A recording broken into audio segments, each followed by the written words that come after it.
What's up? What's up? What's up? I don't know. That was pretty gay. There's nothing I can do about this. There's no way for me to lean back away from my microphone and clap, giving myself that little marker without looking. Like, I can see myself in the camera. When I clap like that, I look super gay. I had no idea I looked that gay until I started recording these things and doing that fucking clap. And now I realized I clap like a very, very flamboyant man when I do that. And it's not supposed to be like that. I hope that when I'm in public, my clapping does not look so homosexual, but I can't. There's no guarantee that it doesn't. Anyway, straight shooter episode today. I just felt like I had to get some things off my chest. I've been battling getting time in my schedule to have guests over to record, but we're gonna do this instead. So let's do this little nugget right here.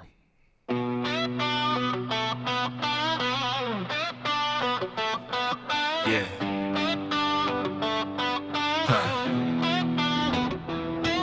Yeah. July 18, 2026, Fenton, Michigan.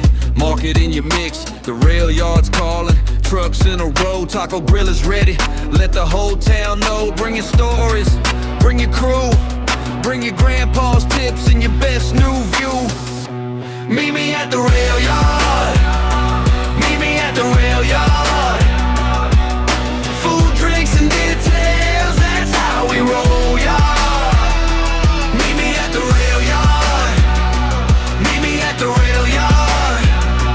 Families welcome. Come on down. We'll have us a ball. Our hunters talking all about the woods. What worked last season. What felt real good. Old tracks in the mud. Fresh sign by the trail. The kind of campfire wisdom that never goes stale. Share the good spots. Share the light. Share the tricks to keep you sharp and right. Meet me at the rail yard.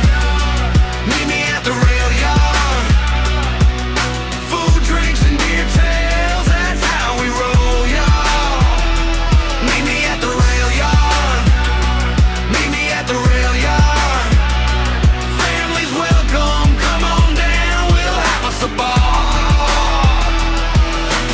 ARO podcast. Throwing down the globe. Taco Grill are feeding everybody. From first hello to last goodbye. Kids in the shade, old friends by the trucks. A full July afternoon, look. Meet me at the rail yard. Meet me at the rail yard. Food, drinks, and beer tails. That's how we roll, y'all. Meet me at the rail yard. Meet me at the rail yard. July 18th, 2 to 8, come through and stay a while.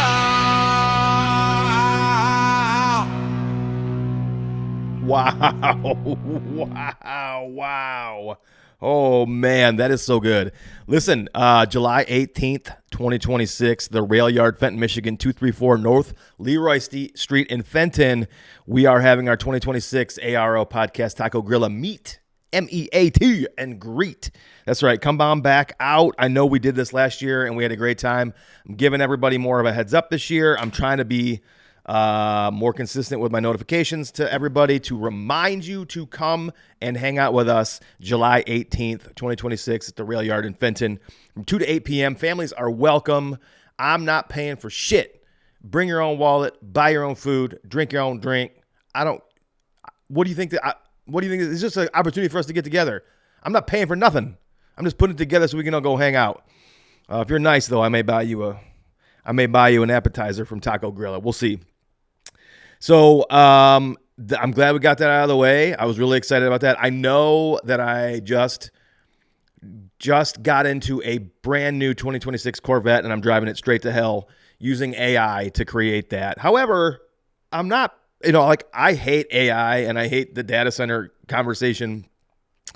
But when I'm able to use it to do something like that, it gives me a little bit of a boner. I mean, I'm a little chubbed up when I can do something like that from my phone with very little effort. Damn it, that makes me sound even worse. But I know I'm going to hell for that. I got my inspirational podcast, A Mediocre Time with Tom and Dan, they do these amazing songs all the time for things that they're talking about on their show. And I was able to use that program and type in some prompts and then tell it what I wanted the song to sound like. And then I clicked a little magical button and it created the actual lyrics for that. So, some of them didn't make sense, but some of them did. It created the song and everything. And that is not me. That is all AI via prompts and some suggestions. And I did it on my phone in like 10 seconds. It was done. It was amazing. And I'm sorry and you're welcome, which seems to be my theme recently. Again, the ARO meet and greet.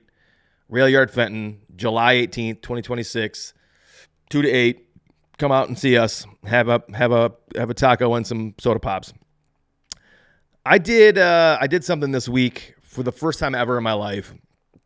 It's called the Murph Challenge. I've only ever seen it done by CrossFit people, and I had to look it up. I was able to talk my 12-year-old son into doing it, and because my son and I were doing it, my wife decided to do it. And it is very difficult. I'm still paying for it today, by the way. I'm actually worse today than I was yesterday. So the Murph Challenge is traditionally done with a weighted vest on. But since we were beginners, we were able to make some exceptions. It is a 1 mile run followed by 100 push-ups. 100 pull-ups, 200 push-ups, 300 air squats, followed by a final 1 mile run. So I was able to mark out on the road using my Onyx platform where 880 yards is from my driveway, and that is a half a mile. So my son and my wife and I all ran the 1 mile, and we came back to Beefcakes here, and we started doing our pull-ups. And my wife, bless her heart, she's a strong woman, and she works out, and she does things. But pull-ups are tough for women. And honestly, tough for me too. But we did some bastardized pull-ups and some chin-ups. She ended up having to do some substitutions because she just couldn't physically do them. So she did some dead hangs while we were doing pull-ups. And then we rolled right into our push-ups, and then we rolled right into our air squats. And that was the point at which she caught up to us, because she was able to do 100 consecutive air squats, whereas I had to break them up into chunks of 10. So, and then we followed that up with our final 1 mile run, which ended up being more of a run walk because I could hardly fucking walk by the end of that. So, that is to honor a fallen soldier. And I think it was, I think what it did, not just for us, but I think probably for a lot of people, is it reminds you the sacrifices that people make. People do this on Memorial Day for that reason. But it also taught my son and my wife and I that we are far more capable of doing really hard things than we give ourselves credit for. I work out, I lift weights, but I never push myself that hard, ever. And the human body and the mind and the brain, and it's super easy to just take the easy way out and go just hard enough. But when you've committed to doing something, the first 1 mile run was not difficult. The second 50 pull-ups were difficult. The second, or the last 2/3 of my push-ups were miserable. And then the air squats, which shouldn't be difficult, were seemingly insurmountable. But the fact that I completed all of that with my family and then was able to go about our day, we did it in under 2 hours. So I think it just goes to show that today's human body will easily bitch out and say, no, this is too hard, I'm not going to do it. But being able to push ourselves through that gave me an opportunity to teach my son, like, listen, man, this is what sets you apart from everybody else. Like the fact that you're 12 years old and you're built like a blade of grass, like the fact that he was able to go through that, I think is really what sets a lot of people apart these days. Like there's very few children his age, very few boys his age could do what he just did. And I just wanted to remind him, like, dude, this is what separates you from your average human. And don't ever forget that. And yeah, that's some humble brag. Like I'm really proud of him. I'm proud of my wife for sticking through it. Like I never suspected she would go along with it. And I'm proud of myself for pushing through, because I haven't worked out that hard in probably decades. Like I'll get sore, but I've never been this sore. I haven't been this sore in probably 30 years. And it's good. And I'm glad I did it. We've talked about doing it once a month. Certainly pushing harder than I've ever pushed recently in my workouts, because I can feel that I've pushed past into something that is definitely going to be beneficial for me. So that's one thing I wanted to talk about. The second thing I wanted to talk about is that it is time for me to quit my job. I have worked for this company for 21 years in one way or another. I started building this restaurant brand when I was 25 years old in Orlando, Florida. I got the job by accident. I was actually going to use that job as a catalyst to get me back home to Michigan. So my wife and I were living down there. I ran out of money. I couldn't find a good job. I ended up getting a job that was okay and just wasn't paying me a ton. I was so tired of living in Florida. I wanted to go back to Michigan. This particular person who met me offered me a job, offered to pay me cash. And then at the end, if I didn't like working for them, we could cut ties and I could go about my merry way and be no hard feelings. He just needed help. I ended up working as a traveling site superintendent, building this particular restaurant for 8 years. And then in 2012, that company went out of business. And a couple short months later, I was hired in as a corporate employee in construction management. And I've done construction management as a salaried employee for the same brand for the last almost 14 years. And it no longer aligns with me on a spiritual, a physical, and a mental level. Like I was so bought in, and that sounds, again, gay as hell. I get it. But I was so bought into this company and their mission statement and what they were doing when I first started.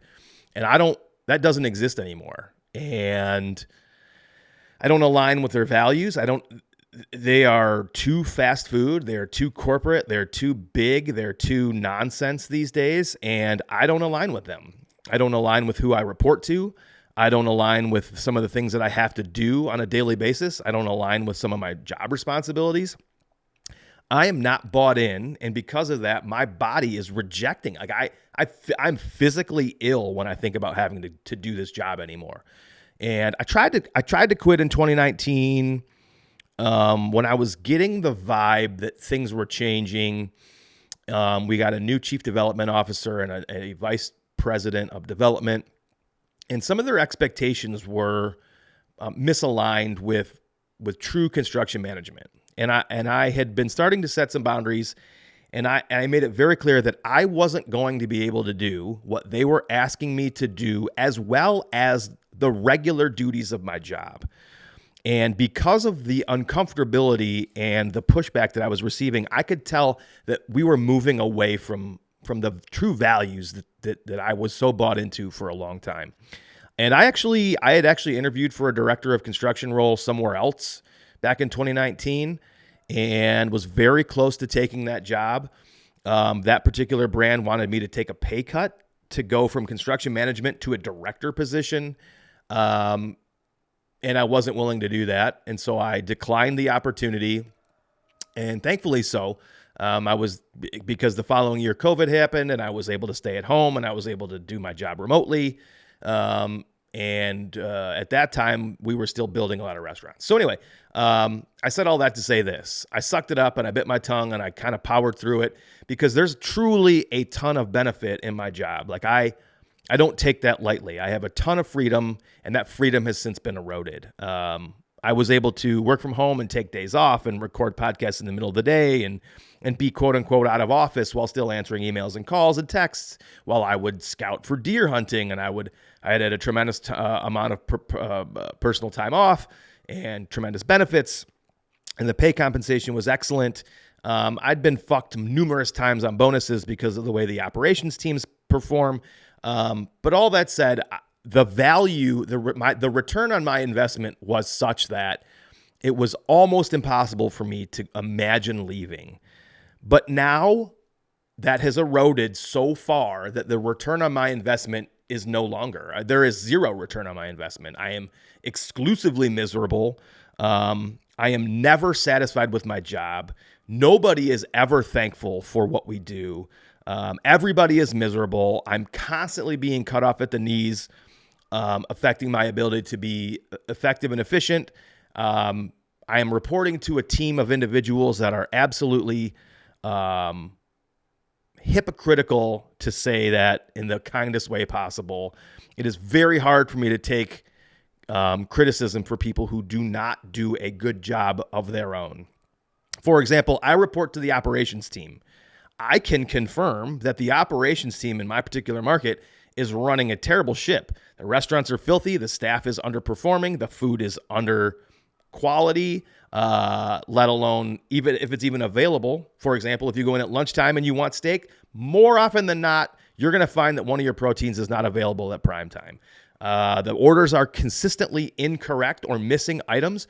And so I say, how dare you judge me if your house is not perfect? I'm fine with being judged, but I would like to be judged by people who are better than me. And I'm currently having to report to a department that is less than and underperforming. And I have a really hard time with that. I don't like being told what to do anyway. I have a new boss who does not manage people well. She ran off a real estate manager who was a perfectly great individual. He was doing a fine job. Fine as in great. He was a good person, but she didn't like him and she fucking fired him. And morale is at an all-time low. Everybody's miserable. And so I say, fuck this. I am actively pursuing a new profession, a new career. And if anybody wants pictures of my feet, those will be up on Facebook Marketplace soon. Daddy got to start making some dollars, if you know what I'm saying. Anyway, I do think it's possible to get a better job. I do think it's possible, even in today's climate, to do what I do and do it well for a brand who is thankful and could benefit from my skill set. And I'm actively pursuing that. So if anybody has any leads on fast casual, quick service restaurant industry in need of a construction manager in the Michigan, Ohio, Indiana, Illinois area, let me know. I'd be willing to have a conversation with somebody. I'm looking for something exciting. We talked about the meet and greet. I got another thing I want to talk about. I want to say this first and foreskin. If you have people, why did this thing stop recording? I don't understand. I don't know. That might work. We'll see. Anyway, if you have I'm having a hard time getting inspired to get guests on the podcast. I've got a couple people in the works. If you have somebody you want me to record with, let me know. Shoot me an email, angelroadoutdoors@gmail.com, or find me on Instagram at ARO Podcast. Let me know who you want me to have on the podcast. Youth sports is a shit show. My son recently decided that he wanted to leave his hockey team and pursue better, a higher caliber of play, more elite training. And that was a bit of a surprise to us. We thought he would stay. We encouraged him to stay. We liked the team. We liked the coaches. We liked the parents. But he could do better. And he decided to do that with nowhere to go. And so he quit his team and has been doing some tryouts. And we've been trying to make arrangements for him to go other places. But the problem that I'm having is that today in youth sports, these coaches have this expectation that kids are signing a year contract with them. Children are signing a year contract with them. And I find that to be really offensive and a little bit misguided, a lot misguided. My son is 12 years old. He doesn't know, he couldn't tell you what he ate for breakfast yesterday or lunch yesterday or what he's going to wear today, or he's fucking 12. He likes to play hockey. He doesn't want to commit to something for a year. He might change his mind. You wouldn't ask a 12-year-old if he starts a relationship with a girl who isn't good for him to just stick it out because you made a commitment. But these people and these coaches have this expectation that if your kid signs a commitment to a team, he's got to stay there for a full year, and that the parents should teach him the commitment. You got to honor your word and you got to stick with your team. Dude, fuck you. He's 12 years old. I agree that something serious in life that is an honest conversation that you should have. And you should have a conversation with your children about commitment, but you should also have these expectations for your team, and your team should have expectations for you that if the things aren't going well and you're a really good player, you're going to move on. You're going to leave. You're going to go find better. This idea that kids at 12 are going to sign a year-long commitment to play for a team that may under-deliver to them. You ever thought about that? Maybe you have expectations and you don't deliver. Do you expect the kids to just suck it up and be miserable? Abso-fucking-lutely not. And I will fist fight everybody with my words and my fists if I have to. I'll punch you in the mouth if you want to fucking argue with me about that. That is the fucking dumbest thing. And it's happening everywhere. It's not just hockey and it's soccer and it's baseball. It's all this shit. Parents adults have ruined youth sports. There, I said it. It's not the kids.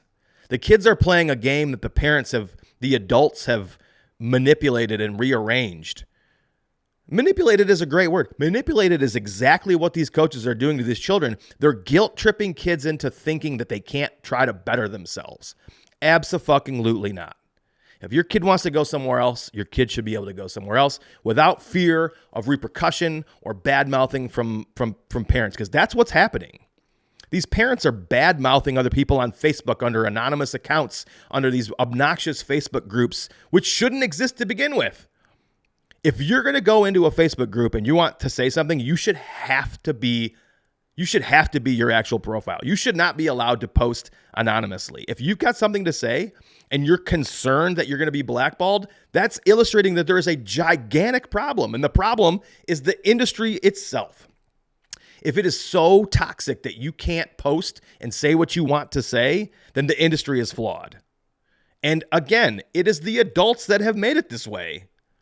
It's the hyper rich setting parameters for their wealthy children to get the best of the best, and nobody else should be able to accommodate. And people whose children are underperformers want the overachievers to pick up the slack and make it better for them too. No, fuck you.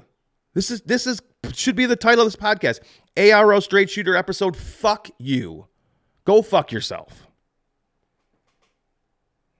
On a serious note, who controls the temperature in your home? This is not an advertisement. I just realized my wife and I were laughing in bed last night because we were having like this stereotypical married couple argument where I cannot fucking stand being hot in my house. I fucking hate it. Like, I don't like being sweaty when I'm in my home. My home is where I should be comfortable. If it's 90 degrees outside and my house is hot, I should be able to turn the air conditioning on. But she wants to hold out as long as fucking possible. And so we're laying in bed last night and it's fucking hot upstairs. And I'm like, this is fucking miserable. And she's like, your body should be able to feel the temperature changes as the seasons change. And I'm like, fuck this. In my house, I should be comfortable. So I can't even get under my blankets. It's hotter than shit. I'm dewy.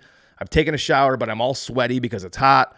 Like, who in your house controls the temperature? I'm genuinely curious. Who is controlling the thermostat in your home? Is it your wife or is it you? There comes a point where if it's truly miserable, I will just put my foot down and just turn the fucking air on. But for the most part, I will just passively make snarky comments to her while I walk by and being uncomfortable. But reach out and let me know who's controlling the thermostat in your house. Do you like it hot? Because for God's sakes, in the wintertime, if my wife is cold, guess who makes her a fire in the fireplace so that my wife can be warm? But God forbid she turns the air conditioning on in the summertime when Big Daddy's hot. Come on. Suck it up, ladies. Turn the air conditioning on. Make them nipples stick out. Let us big daddies look at them nipples, them hard nipples, if you know what I'm saying. I want to see it. I don't care if it's cold. I want icicles hanging from your toenails. I want your titties poking out with your nipples hard as a rock. Turn the air conditioning on for your husbands, just like we make a fire for you in the wintertime to keep you cozy. We buy you things like blankets and sweatshirts to keep you warm. Turn the air conditioning on for your sweaty husbands. Last thing I want to say is I'm going to write a book or 2 or 3. I've had notes for years on dumbass kids books that I want to write, and I'm going to do it. We just learned last night that one of our friends from Florida has written a children's book that is now sold at Walmart for $28. And I feel like I should be able to write a book I'm creative.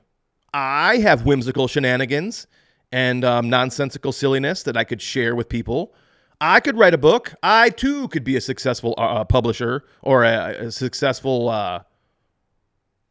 author. That's the word, author. I could be not a good start.